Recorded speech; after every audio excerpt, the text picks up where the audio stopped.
میں گاؤں سے واپس آیا تو مجھے پتہ چلا میرے مالک فوت ہو گئے۔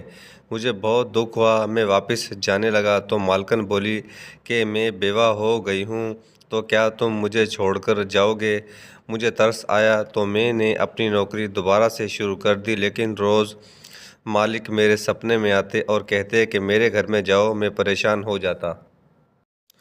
میں مالکن کے کمرے میں کیسے جا سکتا تھا؟ ایک رات مجبور ہو کر جوں ہی مالک کے کمرے میں قدم رکھا تو پاؤں تلے سے زمین نکل گئی، کیونکہ وہاں تو میں آج اپنے مالک کے سامنے کھڑا ان سے چھٹی کی درخواست کر رہا تھا۔ میں بولا، صاحب جی، بس ایک ہفتے ہی کی تو بات ہے، آپ مجھے میرے گاؤں جانے کی اجازت دے دیں۔ میری بیوی کی ڈلیوری اسی ہفتے ہونے والی ہے۔ میں چاہتا ہوں کہ اس مشکل گھڑی میں اپنی بیوی کے ساتھ رہوں۔ مالک کسی وہم کا شکار ہو گیا تھا۔ وہ کسی گہری سوچ میں ڈوبا ہوا تھا۔ کہنے لگا، تمہارے جانے سے میرا بہت نقصان ہو جائے گا۔ یہ بتاؤ میں تمہیں کیسے جانے دوں؟ میں بہت پریشان ہوا اور بولا، مالک کیسا نقصان؟ میں تو ایک معمولی سا ڈرائیور ہوں۔ مالک نے اپنے آس پاس میں نظریں دوڑائی تو کہنے لگا، میرے پاس ایک بہت بڑا راز ہے۔ اگر تمہیں وہ راز معلوم ہو جائے گا تو تمہیں یقین ہو جائے گا کہ تم کتنے خاص ہو۔ میں بولا، ایسی بھی کیا بات ہے؟ مالک کہنے لگا، تم اپنے بچے کی ڈلیوری سے فری ہو جاؤ۔ جب تم واپس آؤ گے تو میں تمہیں بہت کچھ ضروری باتیں بتاؤں گا۔ آج سے پہلے مالک نے کبھی میرے ساتھ اس طرح سے کوئی بات نہیں کی تھی۔ مجھے تو اب مالک کی بات جاننے کی چاہت بڑھ گئی تھی۔ میں بولا، مالک اس طرح تو مجھے چین نہیں آئے گا۔ میں اپنے گاؤں چلا تو جاؤں گا، مگر آپ کی باتیں سوچ سوچ کر الجھا ہی رہوں گا۔ اگر آپ مجھے جانے سے پہلے ساری بات بتا دیں۔ مالک بولا، اسد، مجھے خود کچھ باتوں کی جانچ پڑتال کرنی ہے، پھر سب کچھ تمہارے سامنے لے آؤں گا۔ تم مجھ سے وعدہ کرو کہ تم بہت جلدی لوٹ آؤ گے۔ میں نے مالک سے وعدہ کر لیا اور اپنے گھر میں آ کر اپنا تھوڑا سا سامان پیک کرنے لگا، مگر ابھی تک میرا دماغ مالک کی باتوں میں الجھا ہوا تھا۔ نہ جانے وہ مجھ سے کیا کہنا چاہتے تھے۔ میں نے اپنے دماغ کے سوچوں کے گھوڑوں کو بہت دوڑایا، مگر مجھے کوئی بھی کونا نظر نہیں آیا۔ میں نے خود کو ایک معمولی سا ڈرائیور پایا تھا۔ اس کے علاوہ مالک کی زندگی میں میرا کوئی بھی ایسا کردار نہیں تھا۔ میں نے اپنا سر جھٹک دیا اور بولا کہ مجھے ان بڑے لوگوں کی باتوں پر دھیان نہیں دینا چاہیے۔ مجھے تو فی الحال اپنے ہونے والے بچے اور بیوی کے لیے سوچنا چاہیے۔ مالک نے میرے ہاتھ پر پورے مہینے کی سیلری رکھ دی تھی۔ الٹرا ساؤنڈ سے پہلے ہی مجھے معلوم ہو چکا تھا کہ میرے یہاں بیٹے کی پیدائش ہونے والی ہے، اسی لیے میں مارکیٹ سے جا کر اپنے بیٹے کے لیے کپڑے لے آیا۔ اب میں جلد از جلد اپنے گاؤں جانا چاہتا تھا۔ میں شام کی بس میں بیٹھا اور صبح تک اپنے گاؤں پہنچ گیا تھا۔ میری بیوی مجھے دیکھ کر خوشی کے مارے نڈھال ہو رہی تھی۔ کہنے لگی، یہ دن میرے لیے بہت مشکل ہے، میں آپ کا بے صبری سے انتظار کر رہی تھی۔ میں مسکرا دیا اور بولا، میں آ گیا ہوں نا، سب ٹھیک ہو جائے گا۔ میرے ماں باپ بھی بچے کے آنے کی خوشی میں بہت خوش تھے۔ میں نے جب بچے کی شاپنگ اپنی بیوی کو دکھائی تو اس کی آنکھوں میں آنسو آ گئے تھے۔ وہ کہنے لگی، اسد، ہمارا بیٹا تو بہت خوش قسمت ہوگا جسے آپ جیسا باپ ملے گا۔ میں نے تو اپنے بیٹے کا نام بھی سوچ رکھا تھا۔ عبداللہ نام مجھے بہت اچھا لگتا تھا۔ خیر، میری چھٹی کا آج دوسرا دن تھا، تب میری بیوی کی حالت بہت خراب ہو گئی تھی۔ اسے ہسپتال لے کر گئے جہاں میرے بچے کی پیدائش ہوئی تھی۔ یہ دن میری زندگی کا سب سے خوبصورت دن تھا۔ میں تو خوشی سے پھولے نہیں سما رہا تھا۔ سب خوش تھے۔ 2 دن تک تو میں اپنے بیٹے میں ایسا کھویا رہا کہ مجھے آس پاس کا کچھ بھی ہوش نہیں تھا۔ خیر، پھر میرے دماغ میں میرے مالک کی باتیں گھومنے لگی تھیں۔ میں نے سوچا کہ میں جس کام کے لیے آیا تھا وہ تو پورا ہو گیا ہے، کیوں نہ میں اب واپس چلا جاؤں؟ ہو سکتا ہے مالک نے میرے ساتھ کوئی بہت ضروری بات کرنی ہو۔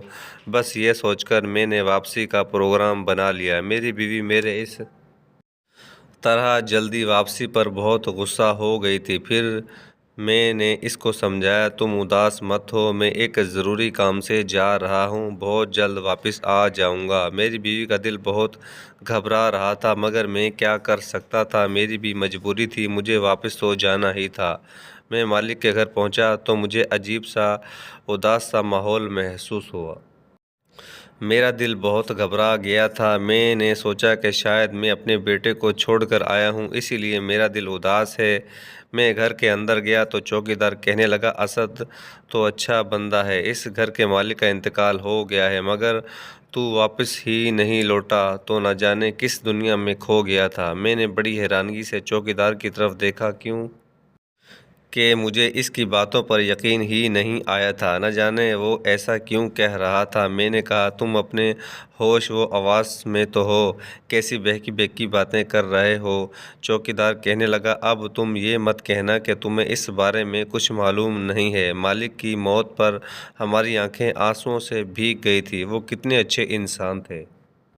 وہ اپنے نوکروں کا کتنا خیال رکھا کرتے تھے۔ سچ کہوں تو ان کا چہرہ میری آنکھوں کے سامنے سے ہٹ ہی نہیں رہا تھا۔ میں بولا، کب ہوئی مالک کی موت؟ چوکیدار کہنے لگا، تمہارے جانے کے 2 دن بعد ہی ان کا انتقال ہو گیا تھا۔ جس دن ان کا انتقال ہوا اس دن وہ بہت پریشان لگ رہے تھے، سارا دن یہاں سے وہاں ٹہلتے رہے تھے، پھر میرے پاس آئے اور کہنے لگے کہ اسد کی کوئی خبر ہے؟ میں نے نہ میں سر ہلا دیا تو کہنے لگے، اچھا میں اس سے فون کر کے پوچھتا ہوں، وہ کہاں رہ گیا، ابھی تک لوٹا کیوں نہیں، آیا کیوں نہیں؟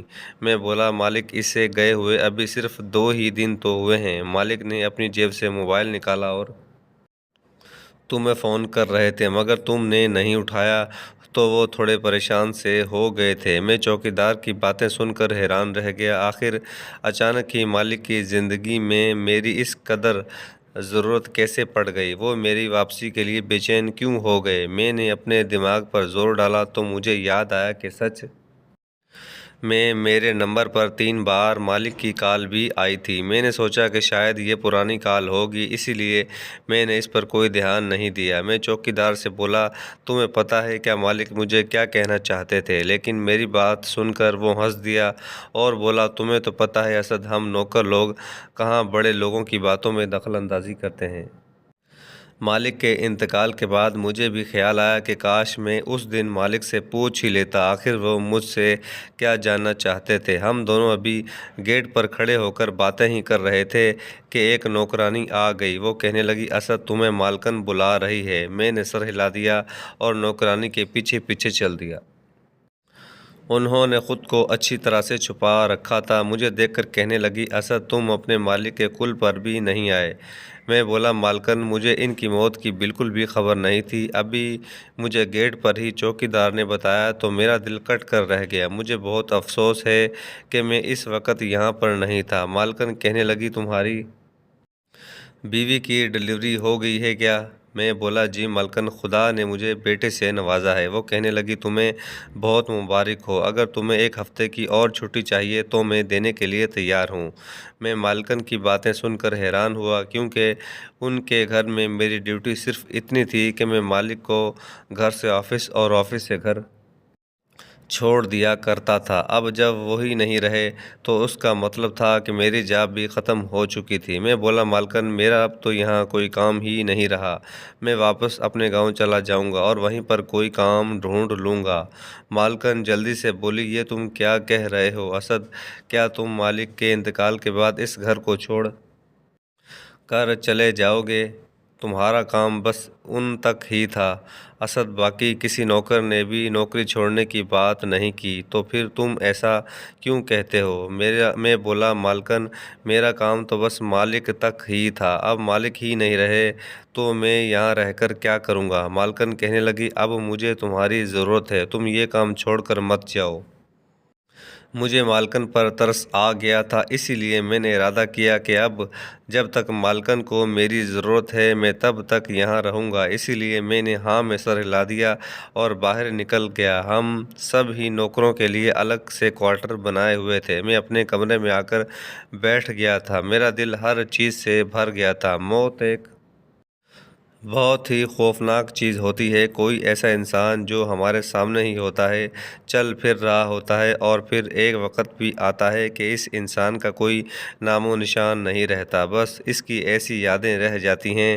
مجھے مالک کی موت کا بہت صدمہ لگا تھا، کیونکہ وہ ایک بہت ہی اچھے انسان تھے۔ میں ان کے ساتھ پچھلے 10 سال سے کام کر رہا تھا۔ مالک نے ہمیں سیلری دینے کے معاملے میں بھی میرے ساتھ کوئی بھی تنگی نہیں کی تھی، ہمیشہ نوکروں کا بہت خیال رکھتے تھے، کبھی غصے میں ہم سے کوئی بات نہیں کی تھی۔ اگر میں یہ کہوں کہ مالک نے مجھے کبھی کوئی خاص بات نہیں کی تو یہ زیادہ اچھا ہوگا۔ وہ ہر روز مجھے بس اتنا کہتے: اسد گاڑی نکالو، اسد میرا انتظار کرو، اسد گاڑی روکو، وغیرہ وغیرہ۔ بس ہمارا اتنا سا ہی رشتہ تھا۔ اب مجھے مالک کی کئی باتیں یاد آ رہی تھی جو انہوں نے اپنی وفات سے کچھ دن پہلے کہی تھی۔ نہ جانے وہ مجھ سے کس راز کے بارے میں بات کر رہے تھے، نہ جانے وہ مجھ سے کیسی بات کرنے والے تھے۔ میں ان ساری باتوں میں الجھا ہی جا رہا تھا۔ اب اس کے بارے میں کسی سے کچھ پوچھ بھی نہیں سکتا تھا اور نہ ہی کوئی جواب میرے ہاتھ میں تھا۔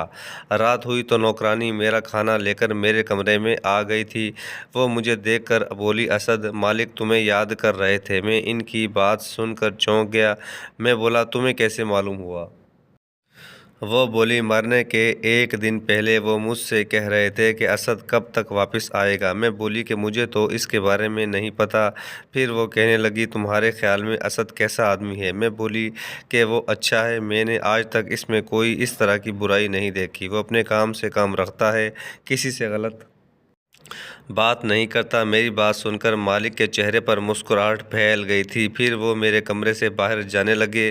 میں بولی: تم کچھ اور جانتی ہو؟ وہ میرے بارے میں کیوں پوچھ رہے تھے؟ میں نے نہ میں سر ہلا دیا اور کھانا رکھ کر چلی گئی۔ میں کھانا کھا کر بستر پر لیٹ گیا، بہت جلد ہی گہری نیند میں ڈوب گیا۔ نہ جانے رات کا کون سا پہر تھا جب مالک میرے سپنے میں آیا تھا۔ وہ کہنے لگا: اسد، جلدی سے اٹھو، میرے کمرے میں جاؤ، وہاں ایک چیز تمہارا انتظار کر رہی ہے۔ میں ہڑبڑا کر اٹھ بیٹھا تھا، میرا پورا بدن پسینے سے بھیگ گیا تھا۔ میں اپنا سر پکڑ کر بیٹھ گیا۔ مالک کا یوں میرے سپنے میں آنا مجھے حیران کر رہا تھا۔ جلدی سے 2 گلاس پانی کے پیے اور اٹھ کر اپنے کمرے میں ٹہلنے لگا اور سوچنے لگا کہ میرے سپنے میں مالک کیوں آیا تھا۔ اس نے مجھے اپنے کمرے میں جانے کا اشارہ کیا تھا، شاید ان کے کمرے میں کچھ ایسا ہے جس سے میری ساری پریشانی دور ہو جاتی، مگر میں مجبور تھا، مالک کے کمرے میں جا نہیں سکتا تھا کیونکہ وہاں پر مالکن تھی۔ مالکن مالک کے غم میں اپنے کمرے میں بیٹھی تھی اور میں بڑی بے چینی سے اپنے سپنے کے بارے میں سوچتا رہا۔ پھر میں نے سر جھٹک دیا اور سوچا کہ شاید آج میں نے دن بھر لوگوں کے منہ سے مالک کی باتیں سنی ہیں، اسی لیے میں نے ان کو سپنے میں دیکھ لیا ہے۔ اس سپنے کا حقیقت سے کوئی لینا دینا نہیں۔ یہ سب سوچتے ہی رات گزر گئی تھی۔ صبح کا سویرا پھیل چکا تھا۔ میں نے جلدی سے اپنی بیوی کا نمبر ملایا اور اس سے باتیں کرنے لگا تھا۔ وہ میری آواز سن کر ہی پھوٹ پھوٹ کر رونے لگی تھی۔ وہ بولی: آپ مجھے چھوڑ کر کیوں چلے گئے؟ ہمارا بیٹا رات بھر روتا ہے، مجھ سے نہیں سنبھالا جاتا، آپ ہی آ کر اپنے بیٹے کو سنبھالو۔ میں بولا: کیا ہوا سعدیہ؟ تم تو اتنی کمزور دل کی مالک نہیں تھی، تم تو بہت ہمت والی ہو، مجھے پوری امید ہے یہ مشکل وقت گزر جائے گا۔ پھر میں نے اسے اپنے مالک کی موت کے بارے میں بھی بتایا۔ وہ بہت اداس ہو گئی تھی، کہنے لگی: اسد، ان کا اچانک سے انتقال کیسے ہو گیا؟ میں بولا: مجھے اس بارے میں تو کچھ بھی خبر نہیں، مگر جب میں چھٹی لے کر گھر واپس آنے لگا تھا تب مالک نے مجھے کہا تھا کہ وہ میرے ساتھ کوئی ضروری بات کرنا چاہتا ہے۔ مجھے اس بات کا بہت افسوس ہے سعدیہ، زندگی نے انہیں اتنی سی مہلت نہیں دی کہ وہ دل کی بات مجھ سے کر سکتے۔ پھر میں نے اسے اپنے سپنے کے بارے میں بتایا تو وہ چونک گئی تھی۔ کہنے لگی: اسد، مردے یوں ہی کسی کے سپنے میں نہیں آیا کرتے، یقیناً وہ آپ سے کچھ کہنا چاہتے ہوں گے۔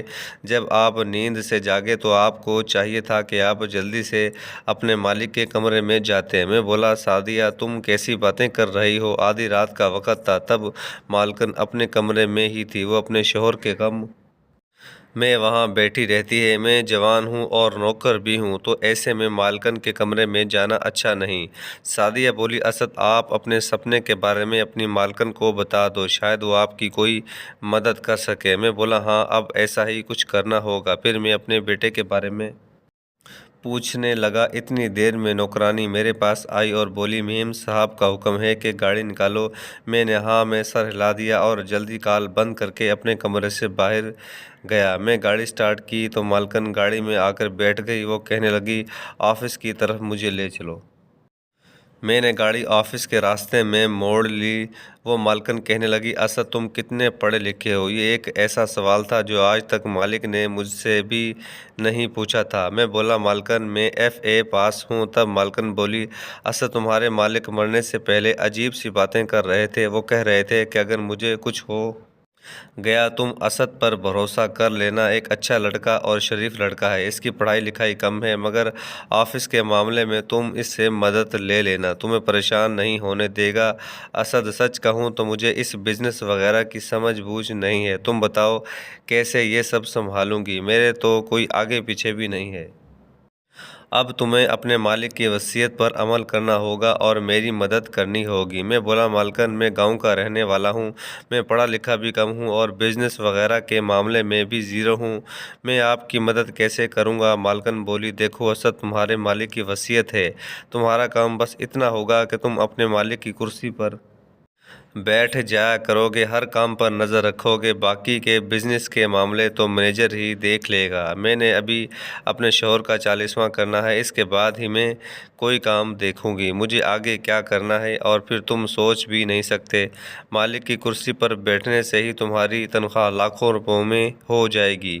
میں تو مالکن کی باتیں سن کر ہی دنگ رہ گیا تھا، ایسا لگ رہا تھا جیسے میری لاٹری لگ گئی ہے۔ میرا بیٹا عبداللہ میرے لیے بہت خوش قسمت ثابت ہوا۔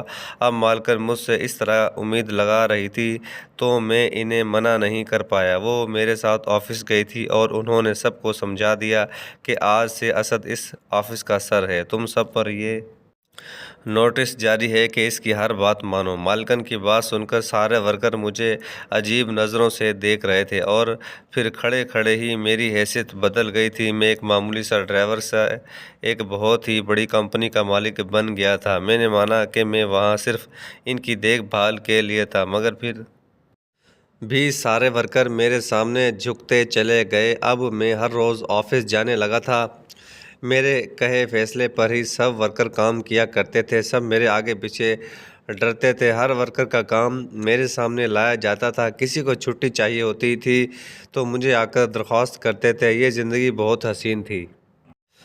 میں نے کبھی سپنے میں بھی نہیں سوچا تھا کہ میرے دن اس طرح سے بدل جائیں گے۔ میں نے جلدی اپنی ترقی کے بارے میں اپنی بیوی کو بتایا تو وہ پھولے نہیں سما رہی تھی، وہ بہت خوش تھی اور مجھ سے ضد کرنے لگی تھی کہ اب تو آپ کی تنخواہ بھی زیادہ ہو گئی ہے، مجھے اپنے پاس شہر بلا لو۔ میں بولا، ہاں ہاں کیوں نہیں، میں بہت جلدی تمہیں اپنے پاس بلا لوں گا، مگر میں ابھی تک ایک بہت بڑی پریشانی میں ہوں، میری یہ پریشانی ختم ہو جائے تو میں یہاں بلواؤں گا۔ میری بیوی بولی، اسد ایسی بھی کیا بات ہے، آپ نے مجھے فکر میں ڈال دیا ہے۔ میں بولا، گھبرانے کی ضرورت نہیں ہے، آفس کا کام ہے، ایک بار حل ہو جائے تو تمہیں بتا دوں گا۔ میں نے سعدیہ کو تو جھوٹ بول کر سمجھا دیا تھا، مگر خود کو تسلی دینے میں ناکام رہا تھا۔ میرا سب سے بڑا مسئلہ میرا سپنا تھا، مجھے ہر رات سپنے میں مالک نظر آتا تھا، وہ مجھے کہتا تھا کہ میرے کمرے میں جاؤ، مگر میں کیسے جا سکتا تھا بھلا؟ یہ تو بہت گری ہوئی بات تھی کہ میں اپنی بیوہ مالکن کے کمرے میں آدھی رات کو چھاپا مارنے چلا جاتا، پھر مجھے اس بات کا بھی ڈر ہے کہ کہیں مالکن مجھ سے غصہ نہ ہو، مجھ سے میری حیثیت ہی نہ چھین لے، اس طرح تو میری لاکھوں کی تنخواہ بھی خطرے میں پڑ سکتی تھی۔ اسی لیے میں ہر رات اپنے اس سپنے کو روندتا رہا۔ مجھے مالکن کا آفس جوائن کیے ہوئے پورا 1 مہینہ ہو گیا تھا اور اب تو میری تنخواہ بھی میرے ہاتھ آ گئی تھی۔ میں خوشی سے پھولے نہیں سما رہا تھا۔ ایک دن میں آفس میں بیٹھا ہوا تھا کہ مالکن کا فون آ گیا۔ وہ کہنے لگی، اسد گھر آ جاؤ، میں نے تمہیں ایک چیز دکھانی ہے۔ میں پریشان ہو گیا کہ آخر ایسی بھی کیا بات ہے جو مالکن اتنی ایمرجنسی میں گھر بلوا رہی ہیں۔ میں جلدی سے اٹھا اور گاڑی میں جا کر بیٹھ گیا۔ گھر پہنچا تو مالکن ہال میں بیٹھی ہوئی تھی اور پھوٹ پھوٹ کر رو رہی تھی۔ میری گھبراہٹ بڑھتی ہی جا رہی تھی۔ میں بولا، مالکن کیا ہو گیا، آپ اس طرح کیوں رو رہی ہو؟ مالکن نے میرے سامنے ایک کاغذ رکھ دیا۔ وہ کہنے لگی، آج میں اپنے کمرے کی صفائی کر رہی تھی تو مجھے وہاں سے یہ خط ملا ہے، یہ تمہارے نام ہی ہے۔ اسد یہ میرے شوہر نے لکھا تھا۔ میں نے تھر تھر کانپتے ہوئے ہاتھوں سے وہ خط پکڑ لیا۔ وہ کہنے لگی اسد اس خط کو پڑھو اور مجھے بھی بتاؤ میرا شوہر تم سے ایسا بھی کیا کہنا چاہتا تھا جو اس نے خط کا سہارا لیا۔ میں نے جلدی سے خط کے اوپر سے ٹیپ اتار دی۔ میں نے خط پڑھا تو دنگ رہ گیا۔ اس میں مالک نے لکھا تھا کہ اسد میں جانتا ہوں کہ تم ایک شادی شدہ آدمی ہو اور تمہارے یہاں بہت جلد بچہ ہونے والا ہے، مگر میں پھر بھی تم سے ایک فریاد کرنا چاہتا ہوں۔ اسد تم اچھے انسان ہو، میں نے تمہارے بارے میں بہت چھان بین کروائی تو تم سے کسی طرح کی کوئی برائی نہیں نکلی۔ اسد تمہیں پتہ ہے مجھے ڈاکٹر نے بتایا ہے کہ مجھے ایک بہت بڑی خطرناک بیماری ہے۔ میں بہت جلد اس دنیا سے چلا جاؤں گا۔ میری بیوی میرے پیچھے اس دنیا میں اکیلی رہ جائے گی۔ میری بیوی کا اس دنیا میں میرے علاوہ کوئی نہیں ہے۔ ایسے میں میری تم سے ایک فریاد ہے کہ تم میری بیوی کو اکیلا مت چھوڑنا، تم اس سے شادی کر لینا، تم اس کا سہارا بن جاؤ۔ میں اس کی طرف سے کسی اور آدمی پر بھروسہ نہیں کر سکتا، وہ بہت معصوم ہے، لوگوں کے ہاتھوں سے بہت جلد دھوکے کھا لیتی ہے۔ خدا تم پر اپنی کرم جمائے رکھے۔ میں یہ خط پڑھ کر مجھے سمجھ نہیں آ رہا تھا کہ مجھے کیا کرنا چاہیے، اور مالکن میری طرف انتظار کی نگاہوں سے دیکھ رہی تھی۔ وہ بولی اسد کیا لکھا ہے خط میں؟ مجھے بتاؤ، میں بہت بے چین ہوں۔ اب اگر میں مالکن کا اپنے منہ سے یہ سب کہتا تو شاید وہ مجھ پر یقین نہیں کرتی، اسی لیے میں نے یہ خط ان کی طرف بڑھا دیا اور وہاں سے چلا گیا تھا۔ کمرے سے باہر آیا، میں سوچنے لگا کہ شاید مالک مجھ سے یہی سب کہنا چاہتے ہیں، شاید وہ میرے سپنے میں بھی اسی لیے آیا کرتے تھے۔ اب بات یہ تھی کیا مجھے اپنے مالک کی وصیت کو ماننا چاہیے یا نہیں؟ میں اپنی بیوی کو کیسے دھوکہ دے سکتا تھا؟ لیکن اگر میں یہی شادی کر لیتا تو میری بیوی اور بیٹے کی زندگی بن جاتی۔ میں نے سوچا کہ میں دیکھتا ہوں مالکن اس خط کے بارے میں کیا کہتی ہے، میں ان کے جواب کو سن کر ہی کوئی فیصلہ کروں گا۔ رات ہوئی تو نوکرانی میرے پاس آئی اور بولی مالکن نے بلایا ہے۔ میں حال میں آیا تو وہ وہیں پر بیٹھی ہوئی تھی۔ وہ کہنے لگی اسد تم نے اپنے مالک کی وصیت کے بارے میں کیا سوچا ہے؟ پھر میں نظریں جھکا کر کھڑا تھا۔ میں بولا مالکن میں آپ کے بارے میں ایسا کچھ بھی نہیں سوچ سکتا۔ تب مالکن بولی اسد میں بھی اپنی زندگی میں کسی دوسرے آدمی کو نہیں لا سکتی۔ میں نے اپنے شوہر سے بہت ٹوٹ کر محبت کی تھی، لیکن اب میں مجبور ہوں۔ تم بتاؤ میں کیا کروں؟ میں مر جاؤں گی مگر اپنے شوہر کی وصیت ہر حال میں پورا کروں گی۔ میں اس رشتے پر راضی ہوں، تم مجھے بتاؤ راضی ہو یا نہیں؟ میں مالکن کی طرف دیکھنے لگا تھا۔ آج اس نے اپنا چہرہ مجھ سے نہیں چھپایا ہوا تھا۔ وہ بہت ہی حسین عورت تھی، عمر میں بھی میرے جتنی ہوگی۔ میں بولا مالکن سوچ کر بتاؤں گا۔ میں اتنا کہہ کر اپنے کمرے میں واپس آ گیا۔ مالک کا خط مجھے مل چکا تھا۔ آج سارا سچ میرے سامنے تھا۔ وہ میرے سپنے میں نہیں آئے گا مگر یہ میری خام خیالی ہی رہی۔ رات کو پچھلے پہر پھر سے مالک میرے سپنے میں آیا اور کہنے لگا جلدی سے میرے کمرے میں جاؤ۔ میں جلدی سے اپنی نیند سے جاگ بیٹھا اور سوچا کہ اب خط مجھے مل گیا ہے، اب کمرے میں جانے کا کیا تک بنتا ہے۔ میں اسی خیال کا جواب پانے کے لیے ہمت کر بیٹھا تھا، میں اچانک اٹھا اور مالکن کے کمرے میں بنا لاک کیے گھس گیا۔ سامنے کا منظر دیکھ کر تو میرے قدموں تلے سے زمین نکل گئی تھی، کیونکہ وہاں تو مالکن کی نظر مجھ پر تو وہ تھر تھر کانپنے لگی۔ جلدی سے اٹھ کر کھڑی ہوئی اور بھاگتی ہوئی میرے پاس آئی اور میرا ہاتھ تھام کر بولی اسد میں تم سے بہت محبت کرتی ہوں، اس راز کو راز ہی رہنے دو، ہم دونوں شادی کر لیں گے، ساری جائیداد میں تمہارے نام لگا دوں گی، ہم عیش بھری زندگی گزاریں گے۔ تم نے بس آج جو یہاں دیکھا ہے سمجھو کبھی نہیں دیکھا تھا، تم نظر انداز کرو، آنکھیں پھیر لو۔ میں بولا مالکن یہ سب کیا ہے؟ مجھے سب سچ سچ جاننا ہے۔ مالکن بہت ڈری ہوئی تھی۔ وہ بولی اسد میں کروڑ پتی باپ کی اکلوتی اولاد تھی، انہوں نے میری شادی اپنی آفس کے ایک ورکر سے کر دی تھی، یہ سارا روپیہ پیسہ تمہارے مالک کا نہیں بلکہ میرا ہے۔ مجھے بھی اس انسان سے محبت ہو گئی تھی اسی لیے شادی کر لی۔ میں اور کاشف ایک دوسرے کے ساتھ بہت خوش تھے، کاشف ہر طرح سے ایک اچھا شوہر ثابت ہوا تھا، میری زندگی بہت اچھی گزر رہی تھی، مگر پھر کاشف نے تمہیں اپنے ڈرائیور کی نوکری پر رکھ لیا، تمہیں دیکھا تو تمہیں پسند کرنے لگی، مگر میں ہر بار اپنا سر جھٹک دیا کرتی، اپنے خیال کو رد کر دیتی تھی۔ میں نے بہت سال خود پر قابو کیا مگر اب زیادہ تم سے دور نہیں رہ سکتی تھی، اس لیے میں نے کاشف کو راستے سے ہٹانے کا فیصلہ کیا، مگر اس نے نہ جانے اس سب کے بارے میں کیسے پتہ کر لیا۔ وہ تم سے بات کرنا چاہتا تھا اور تمہیں نوکری سے نکال دینا چاہتا تھا۔